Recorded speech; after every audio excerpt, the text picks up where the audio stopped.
This is one of the cheapest electric scooters I could find on Amazon. This is a Caroma E5B. This scooter only costs $150 and claims to have a range of 15 miles as well as a top speed of 15 miles an hour with brake regen and lights. However, I am a bit skeptical of these claims and potentially the build quality being this cheap. So that's why today we're going to be testing the E5B and doing an overall review and seeing if this cheap scooter is actually worth it. This is a strong box though. But before we test the scooter, let's unbox it, see how it's packaged, and see what we have to assemble. The scooter is packaged pretty well. Nothing's loose, nothing's moving around, and it seems pretty secure in here, so that's a good sign. All right, and this is how it comes out of the box. The scooter is pretty light. It weighs 22 pounds, and let's get the rest of it unwrapped. Okay, so it does come with instructions. Looks like the handlebars are detached. They come in here with their charger. And let's see how this unfolds. I assume right here. You just push that in. Snaps right into place. That's actually really easy. Little kickstand. So I went with the matte blue finish, just something different from all the other color scooters that I have. It comes in a couple different colors, but this one actually looks pretty good. Next, we'll be installing the handlebars, and they're easy to install. You just depress this little pin, you line it up with the hole, and it goes right into place. And it's the same thing for the other side.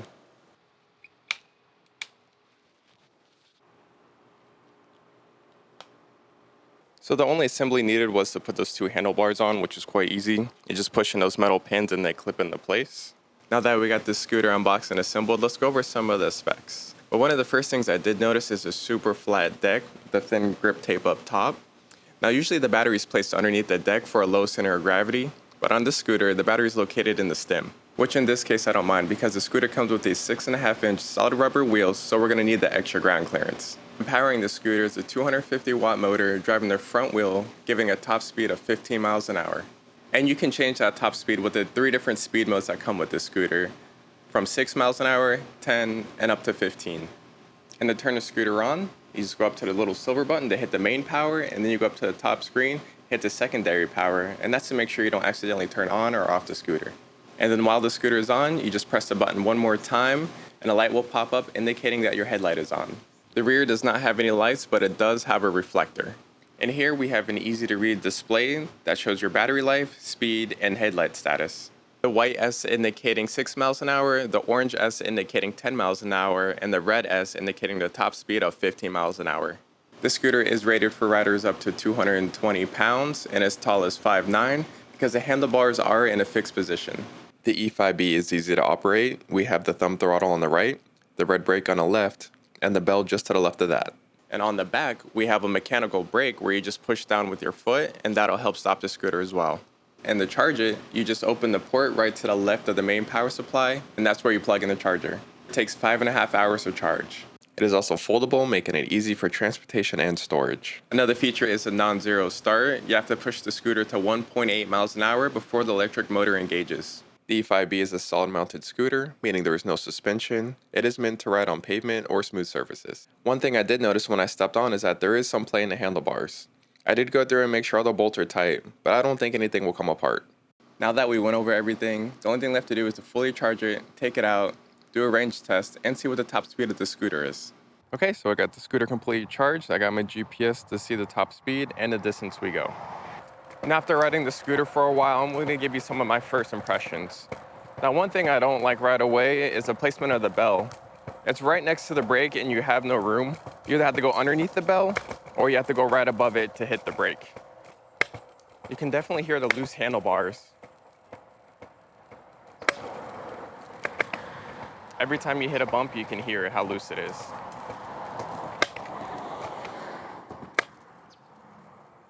All right, and let's see how fast we're going. Now, I don't recommend riding with one hand, but I don't have a place to mount my phone on these handlebars. So the speedometer is saying 15 miles an hour, and right now it's going back and forth between 13 and 14 miles an hour. It does say my max speed was 15 miles an hour, and that's probably from the little downhill parts. Okay, now we're at 2.3 miles, and we just lost our first bar of battery. Now, would I recommend this scooter?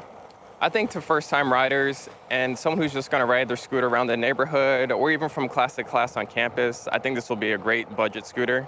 But for someone who does more city riding, I think something that has a little bit bigger wheel, maybe some suspension, would do a lot better. Because when you go over these cracks in the sidewalks or any imperfections in the road, it definitely comes up to the handlebars and the deck of the scooter, which might get uncomfortable on long rides. We just came up to 5 miles and we just lost another bar of battery. So hopefully it is more than 10 miles. The scooter does claim 15, but we'll see how close that gets. And for a cheap scooter, it is fun to ride. The tires grip pretty well. We just lost another bar of battery and we are at 8.2 miles, 14 miles an hour on the scooter and 13 miles an hour on the GPS. Power is way down. We are at 8 miles an hour, 7 miles an hour on the GPS, and we're at 9.7 miles.